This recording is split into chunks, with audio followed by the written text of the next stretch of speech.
Welcome students. Today we will start chapter 6 of class 10 and this is life processes. Life processes में सबसे पहले हमारे लिए ये समझना जरूरी होता है कि देखो बच्चों, हमको अपने चारों तरफ लिविंग एंड नॉन लिविंग दोनों टाइप की चीजें हमको मिलती हैं। तो लिविंग थिंग्स कौन सी होती हैं? जिनमें लाइफ होती है। और वो कौन सी होती हैं? कौन से होते हैं वो living organism? Plants and animals, right. अब आप कैसे डिस्टिंग्विश करोगे कि कौन सी चीजें लिविंग है और कौन सी नॉन लिविंग है? देखिए, जो लिविंग ऑर्गेनिज्म होते हैं जिनमें प्लांट एंड एनिमल्स, और हम दोनों की बात करेंगे, तो लिविंग ऑर्गेनिज्म में कुछ बेसिक करेक्टरिस्टिक्स आपको देखने के लिए मिलती है। They need food, they need air, they need water, they show movement, they grow, they reproduce. तो बहुत सारी ये सब एक्टिविटीज होती हैं जो हमें लिविंग ऑर्गेनिज्म में देखने के लिए मिलती हैं और नॉन लिविंग ऑर्गेनिज्म में नहीं देखने के लिए मिलती हैं। तो लिविंग ऑर्गेनिज्म को सरवाइव करने के लिए फूड, एयर एंड वाटर इनकी जरूरत होती है, बेसिक नीड्स होती हैं, ये आप सबको पता है। तो इसमें फूड कहाँ से मिलता है इनको? फूड का क्या रोल होता है? क्यों जरूरत होती है फूड की? तो फूड इनको मिलता है जो लिविंग ऑर्गेनिज्म होते हैं। कुछ लिविंग ऑर्गेनिज्म जो है वो अपना फूड खुद प्रिपेयर करते हैं, लाइक प्लांट्स। तो और कुछ होते हैं जो दूसरों के ऊपर डिपेंड करते हैं, जैसे एनिमल्स। तो इसमें क्या है कि जो एनिमल्स हैं, they are not able to prepare their own food and plants are able to prepare their own food. तो यहाँ प्रिपरेशन ऑफ फूड का मतलब ये बिल्कुल नहीं है कि cooking of food. We are not talking about cooking, we are talking about the preparation of food. तो वो सिर्फ आप सबको पता है कि ओनली प्लांट्स जो है वो इस एक्टिविटी को करते हैं और इसकी वजह से इनको कहते हैं हम ऑटोट्रॉफ्स। तो वो हम बाद में बात करेंगे। तो फूड की जरूरत हमें क्यों होती है? फूड की जरूरत हमको होती है न्यूट्रिशन लेने के लिए। और यही टॉपिक आप इस आज के वीडियो में पढ़ने जा रहे हैं कि व्हाट इज न्यूट्रिशन। तो न्यूट्रिशन के लिए हमको फूड की जरूरत होती है। न्यूट्रिशन क्या होता है कि जो भी फूड हम खाते हैं उसके जो न्यूट्रिएंट्स हमारा एब्जॉर्ब होते हैं बॉडी में, और वो कहाँ होंगे? आपको ये सब बेसिक चीजें बच्चों पता है, लेकिन मैं मेन टॉपिक तक पहुंचने के लिए आपको वो सारी चीजें एक बार रिकॉल करवाना चाह रही हूँ। तो वो जो न्यूट्रिएंट्स हैं वो हमारी स्मॉल इंटेस्टाइन जो है वो सारे एब्जॉर्ब कर लेती है, राइट। और वो वहां से एब्जॉर्ब करके ब्लड के थ्रू जो है हमारे बॉडी में सारी सेल्स के पास ट्रांसफर कर दिया जाता है और उससे हमको एनर्जी मिलती है। और एनर्जी किन चीजों के लिए मिलती है? डिफरेंट लाइफ प्रोसेसेस के लिए। हमारे डिफरेंट लाइफ प्रोसेसेस क्या होते हैं? एक तो न्यूट्रिशन ही हो गया, क्योंकि देखो न्यूट्रिशन जो प्रोसेस होगा उसको परफॉर्म करने के लिए एक पर्टिकुलर ग्रुप ऑफ ऑर्गन्स जो है वहां पर फंक्शन करते हैं। तो उस हर ऑर्गन के फंक्शन के लिए जो एनर्जी की जरूरत होती है वो हमें कहाँ से मिलती है? हमें न्यूट्रिएंट्स से मिलती है, न्यूट्रिशन से मिलती है। तो पहला आप लाइफ प्रोसेस पढ़ोगे न्यूट्रिशन, देन आप पढ़ोगे रेस्पिरेशन, ट्रांसपोर्टेशन, एक्सक्रीशन, और इसके अलावा बहुत सारे लाइफ प्रोसेसेस होते हैं। लेकिन आपके जो 10th क्लास है उसमें सिर्फ यही 4 लाइफ प्रोसेसेस हैं डिटेल में, तो हम इन्हीं पढ़ेंगे। तो इस तरह से जो न्यूट्रिशन है वो हमारी लाइफ के लिए बहुत इंपॉर्टेंट हो जाता है, क्योंकि जितने भी अदर लाइफ प्रोसेस होंगे they all depends on the nutrition. Nutrition ही उनको एनर्जी देने का काम करेगा और उससे फिर वो हमारे सारे लाइफ प्रोसेस होंगे। तो हम पहले डेफिनेशन देख लेते हैं लाइफ प्रोसेस की। The basic functions performed by living organism for their survival and body maintenance are called life processes। हमको सर्वाइवल के लिए आपने जैसे like nutrition, respiration, transportation and excretion, तो ये सारे जो लाइफ प्रोसेस है, अगर इसमें से हम सिर्फ अभी 4 की ही बात करेंगे, अगर इन चारों में से कोई एक भी लाइफ प्रोसेस नहीं होगा तो क्या ये पॉसिबल है कि हम सरवाइव कर पाए? नहीं ना। तो ये आप देखिए कि जो भी इन लाइफ प्रोसेस को एनर्जी चाहिए होती है पूरे इनकी एक्टिविटी को परफॉर्म करने के लिए, तो वो एनर्जी हमको मिलती है न्यूट्रिशन से। ठीक है, तो लाइफ प्रोसेस क्या हो गया कि the basic functions perform by living organism for their survival. तो इनकी जो प्रॉपर एक्टिविटी होती है एनिमल की सर्वाइवल के लिए and body maintenance are called. और उस सर्वाइवल सर्वाइवल तो हो गया, हमको फूड भी मिल गया, ये सारे लाइफ प्रोसेस भी चल रहे हैं, लेकिन आपको पता है कि लिविंग ऑर्गेनिज्म में हमेशा ग्रोथ होती है। तो अब ग्रोथ जब होगी तो वियर एंड टीयर भी होते रहते हैं। तो उन वियर एंड टीयर को भी ठीक करने के लिए, उनको रीजनरेट करने के लिए, सेल्स को रीजनरेट करने के लिए भी हमको लाइफ प्रोसेस की जरूरत होती है। ठीक है, इसके बाद अब हम देख लेते हैं कि न्यूट्रिशन क्या होता है। It is a process by which an organism obtain its nutrients and utilize them for obtaining energy and building and repairing of the tissues। तो ये मैंने आपको बता दिया कि न्यूट्रिशन क्या होता है। न्यूट्रिशन होता है कि जो भी हम न्यूट्रिएंट्स लेते हैं अपने फूड में, उसको हम यूटिलाइज करते हैं, उन न्यूट्रिएंट्स को यूटिलाइज करते हैं, वो हमारी स्मॉल इंटेस्टाइन में एब्जॉर्ब होते हैं और एब्जॉर्ब होने के बाद वो हमारी सारी सेल्स में भेज दिए जाते हैं, जहां पर उनको एनर्जी भी मिलती है और जो भी वियर एंड टीयर हो रहा होता है सेल्स में, वो उनकी रिपेयरिंग भी होती रहती है। तो दिस इज द न्यूट्रिशन। अगर हम बात करें, यहाँ तक सब आपने पहले पढ़ा हुआ है, जस्ट मैं एक बार रिकॉल करवा रही थी आपको। अब अगर हम न्यूट्रिशन की बात करेंगे तो न्यूट्रिशन यू नो कि टू टाइप्स के होते हैं, autotrophic and heterotrophic.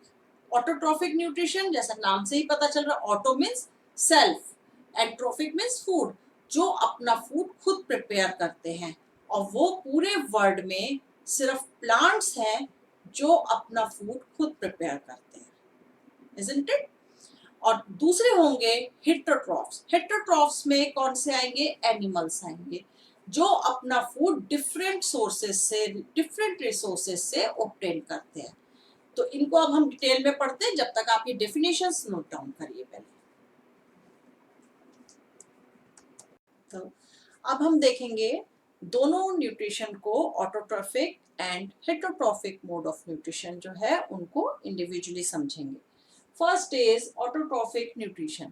As you all know, autotrophic nutrition किन में होगा? Green plants में होगा, and the process through which this nutrition occur, this is photosynthesis.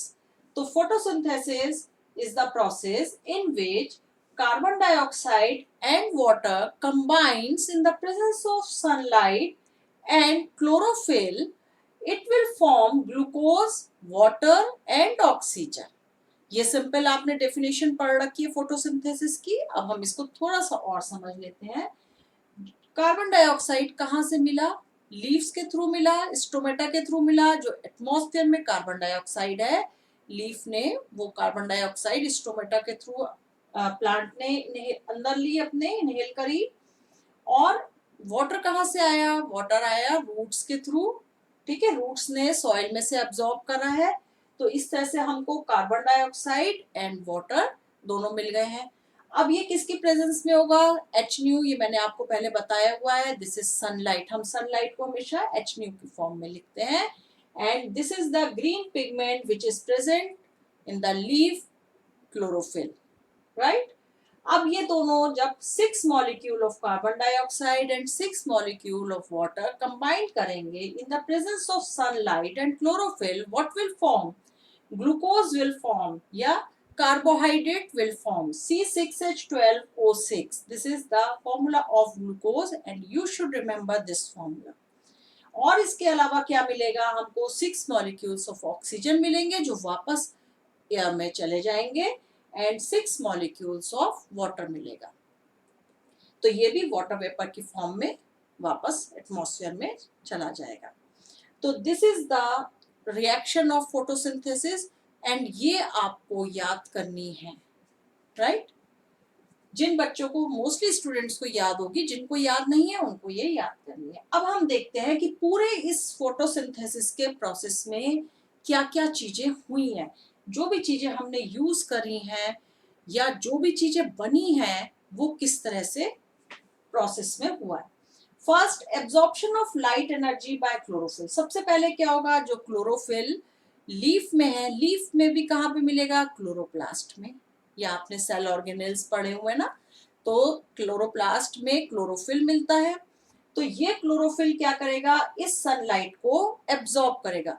Steps को ध्यान से समझना है बच्चों आपको, ठीक है। फर्स्ट स्टेप में हो गया कि क्लोरोफिल ने लाइट को एब्जॉर्ब करा, जो सनलाइट थी उसको एब्जॉर्ब करा। अब एब्जॉर्ब होने के बाद वो लाइट क्या करेगी, एब्जॉर्ब हुई है तो कहीं ना कहीं कोई केमिकल रिएक्शंस तो होनी है, तो उन केमिकल रिएक्शंस के लिए केमिकल एनर्जी की जरूरत होगी। तो ये जो लाइट एनर्जी है, conversion of light energy into chemical energy, ये जो लाइट एनर्जी थी ये केमिकल एनर्जी में चेंज हो जाएगी। और फिर क्या होगा, फिर वो यहाँ पर रिएक्शन स्टार्ट होगा और सबसे पहले अटैक किस पे होगा, वाटर पर। वाटर ब्रेक डाउन होगा हाइड्रोजन एंड ऑक्सीजन की फॉर्म में। This is the second step. and splitting of water molecules into hydrogen and oxygen, right? Clear है यहाँ तक आपको?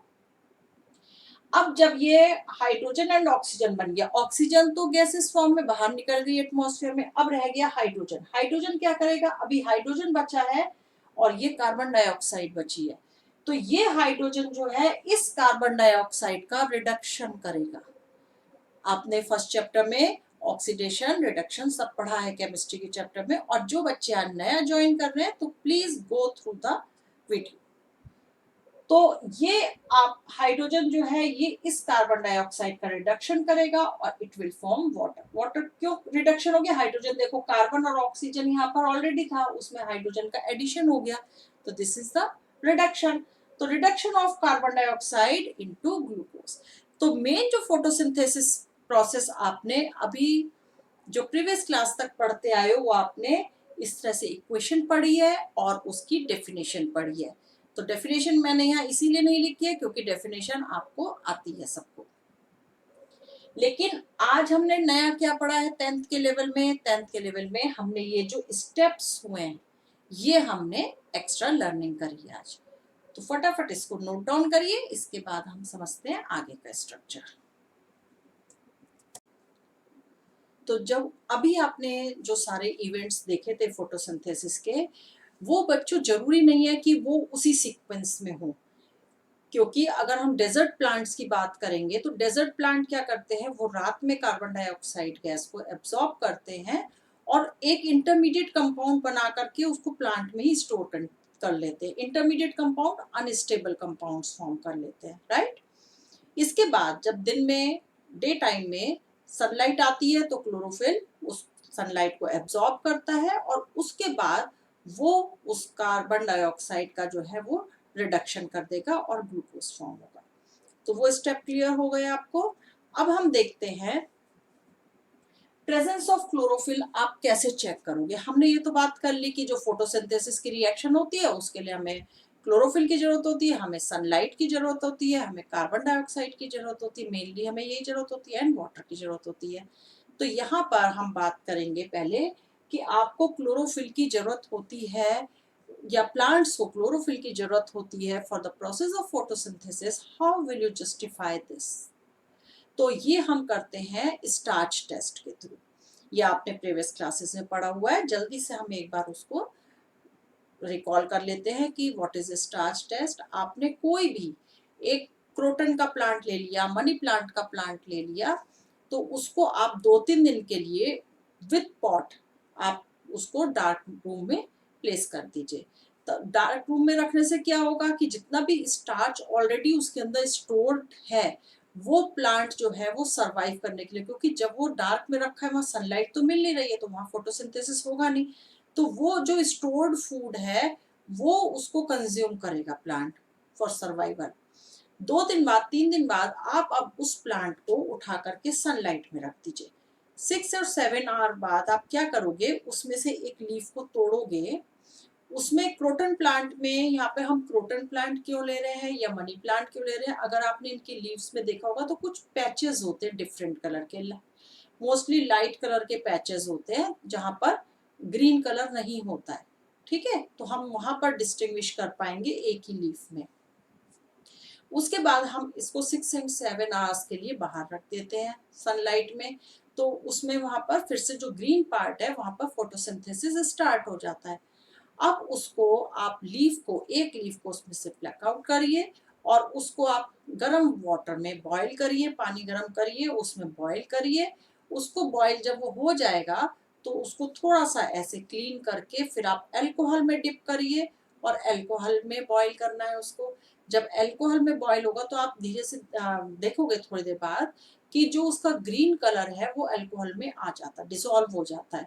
अब उसको आप वापस लीफ को बाहर निकालिए अल्कोहल से, पानी में क्लीन वाटर में डिप करिए, उसको साफ करिए, थोड़ा सा ड्राई कर दीजिए और आयोडीन सॉल्यूशन लीजिए। आयोडीन सॉल्यूशन आप उस लीफ पर डालेंगे तो आप क्या देखेंगे कि जहां पर ग्रीन पार्ट था लीफ का, वहां पर वो ग्रीन जो है, ग्रीन पार्ट था वो तो हमने रिमूव कर दिया था ना बॉईल करके।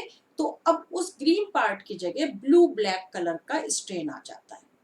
It proves that starch is present there, क्योंकि स्टार्च जब भी आयोडीन के संग रिएक्शन करेगा तो वो हमेशा ब्लू ब्लैक कलर का देगा। ये स्पेसिफिक टेस्ट होता है स्टार्च के लिए, आयोडीन टेस्ट भी बोलते हैं हम इसको।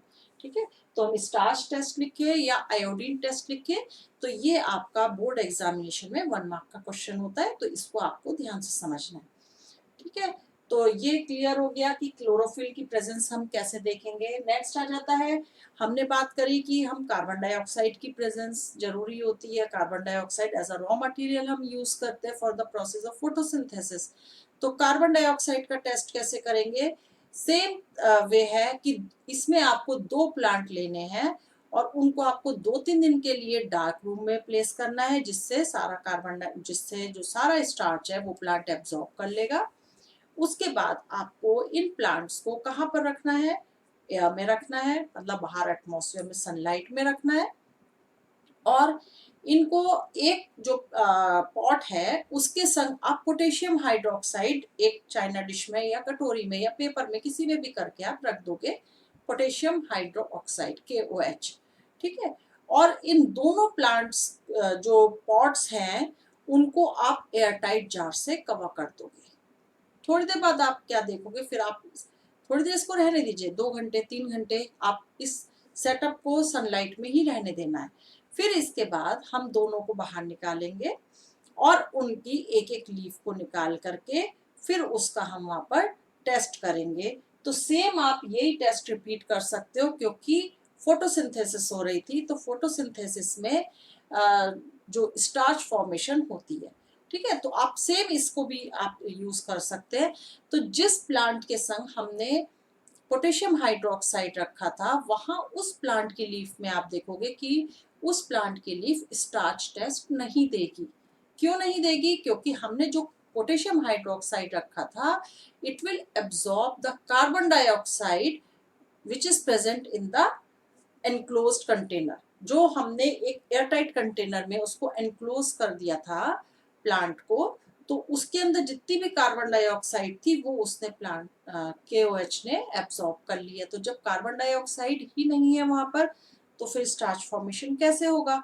और जो दूसरा प्लांट था जिसमें हमने KOH नहीं रखा था हमने उसको भी कवर कर रखा था, लेकिन जब आपने कवर करा है तो कुछ तो उसके अंदर कार्बन डाइऑक्साइड प्रेजेंट है ना, तो वो कार्बन डाइऑक्साइड कंज्यूम हो जाएगी in the process of photosynthesis. तो आप उस प्लांट की जब लीफ का टेस्ट करोगे starch test, it will give positive test. तो ये शो करता है experiment presence of carbon dioxide और टेस्ट होता है पोटेशियम हाइड्रोक्साइड टेस्ट। इसको आपको याद रखना है। इसके बाद हम बात कर लेते हैं, हमने देख लिया कि कार्बन डाइऑक्साइड कैसे हम चेक करेंगे।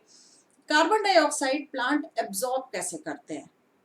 जो लीफ होती है, बहुत शुरू से बेसिक चीजें आप इसमें पढ़ रहे हो तो यहाँ पे थोड़ा सा आपको रिकॉल करनी है चीजें, और जो नई चीजें आपको बताई जा रही है उनके संग इनको ऐड ऑन करना है। तो कार्बन डाइऑक्साइड आप देखते हो कि कैसे प्लांट एब्जॉर्ब करते हैं। प्लांट की लोअर सरफेस पर स्टोमेटा मिलते हैं, स्मॉल ओपनिंग्स मिलती हैं जो आप नेकेड आई से नहीं देख सकते हो। Under microscope it will be visible to you. तो वो जो पोर्स है उनको हम कहते हैं स्टोमेटा, और वो कार्बन डाइऑक्साइड गैस को एब्सॉर्ब करते हैं, प्लांट के अंदर लेकर के आते हैं और इनमें हेल्प करता है। तो stomata tiny pores mostly found in the lower epidermis of the leaf. Epidermis is outer most layer जो होती है लीफ की, दैट इज कॉल्ड एपिडर्मिस। तो अब ये देखिए, जो स्टोमेटा होता है उसके दो फंक्शन होते हैं। एक तो ये कार्बन डाइऑक्साइड को एब्जॉर्ब करता है, और जो प्लांट्स में ट्रांसपिरेशन का प्रोसेस होता है वो भी स्टोमेटा के ही थ्रू होता है।